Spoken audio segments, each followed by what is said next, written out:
Alright everybody, this is basically going to be a test recording. Rather than do a live stream, I recorded this right after trying 2 test videos. I'm going to be doing a lot of this sort of thing on YouTube, and then I'll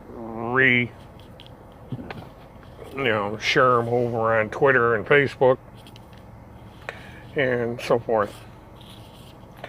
I'm probably not going to be as polished as some of the webcasters that you see on YouTube, but I'm going to at least try and voice my point of view on certain issues that come up from time to time.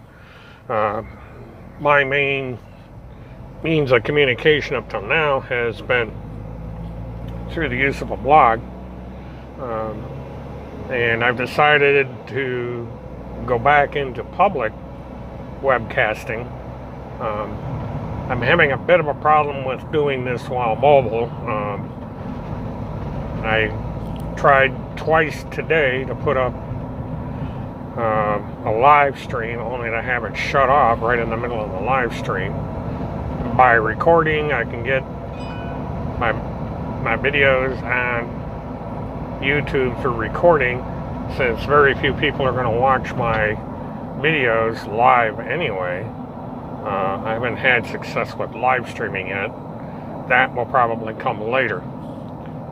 This is kind of a second best thing.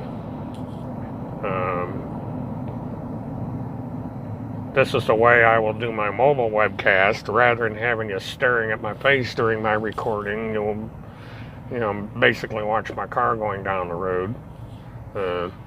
I'm going to compose a little better as time goes on, so you're not seeing my phone in the middle of the screen. This was set up in haste, and I'm not sure how long I'm going to leave this particular video up. I'm doing this mainly to work the problems that I have in the system. If anybody sees this that's interested in live streaming technology, webcasting, or just interesting to see how one develops something like this and works out the kinks of the system, you're welcome to subscribe. I'm going to be doing this stuff more often. I cover mainly events and issues having to do with Central Florida. I'm also getting into politics, which is something I thought I'd never do, because I'm getting a little bit annoyed with the propaganda that the right-wing YouTubers are putting out, and right-wing crowd, so to speak, are putting out. I don't question their right to do so, but it seems that it's hard to debate these people. You say something in disagreement with them, they make all kinds of threats. They come up with all kinds of strange things to counter your point of view, and it's these things that I'm going to get into. I've been a victim of this kind of bullying in the past, and it's getting to a point where something needs to be at least said about it. Freedom of speech and all, and people are allowed to say what they say, but some of the things that they do is not allowed. But there doesn't seem to be a whole heck of a lot that one can do about it. It just comes down to they are so scared of differing opinions that they're going to do what they want, or do what they can, to shut you up. And this has been done to me in any number of ways. And this is also I am mainly going to be debating Pedogate and the people that are involved in that nonsense. I say it's nonsense because these people are not fighting the true pedophiles, human traffickers, pornographers, and what have you. They are only after a certain perceived spectrum in which to make their accusations, and so I'm going to be getting into that. I'm going to be getting into how internet smear campaigns damage individuals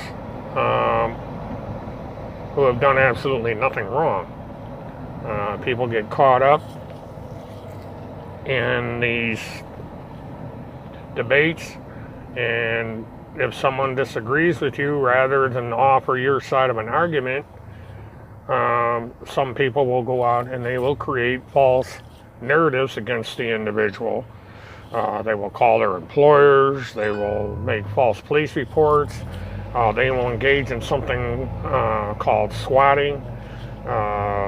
They will hack into your social media accounts and put all kinds of false things on there and then record them for use as blackmail against you. When that doesn't work, and when you confront these people and they simply will not stop their activities, they turn around and sue you. And believe me, this happens a lot. I have been a member of a group that has fought this sort of thing for over a decade. And rather than we have not put a dent in this, and the problem has gotten exponentially worse. For every one individual or group that we go after and we prove their deceptive behavior and bring down, 10 more pop up. So we basically, what we're doing is we're going around educating as much as we can people out there as to what is taking place, how it is taking place, what the tools are that are being used in these smear campaigns, so that when you see accusations being made against people, you'll know enough that you need to really do your homework. When somebody says they're being falsely accused, it's usually, in a majority of cases, easy enough to find out if they are in fact being falsely accused or if they are guilty of what's being said. And you do so by not solely relying on internet smears and false information. You rely on their own words, you rely on their actions, you rely on what we call a consistent activity, where it's just not one Twitter post or one set of Twitter posts or one particular internet account or one briefly used account, but a daily, day in and day out action by any particular individual or group to determine whether or not any criticism of these individuals or groups are valid. And so that'll be coming. That'll be one of the things I cover. I'll be covering all kinds of different things. I'm not what you would consider a professional journalist. I am a retired truck driver. I used to be a used car dealer. I am involved in other what one would call professional activities. I have to keep these activities off the internet now, so that activity is not interfered with. Because it's, we're getting into a trend that if you have a business or a job, somebody's going to come along and try and take that job or business away from you simply because they don't like you.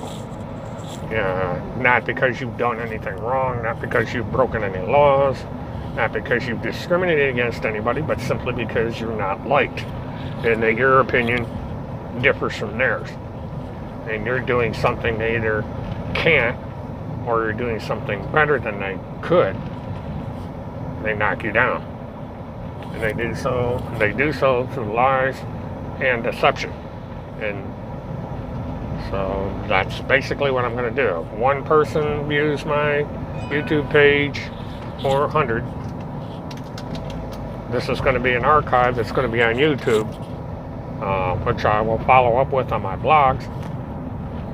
And people will be free to make their own choices as far as who to believe, who not to believe.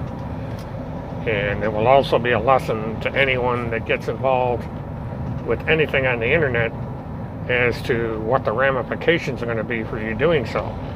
And you will then decide for yourself if it is worth getting involved, taking the risk, and what have you. So with that, I close. I'm pretty close to my destination. I'll be flying out here shortly. So now you can get a small sample of how not to do a YouTube webcast. You get to see how a non-professional does things. Someone who is not a good orator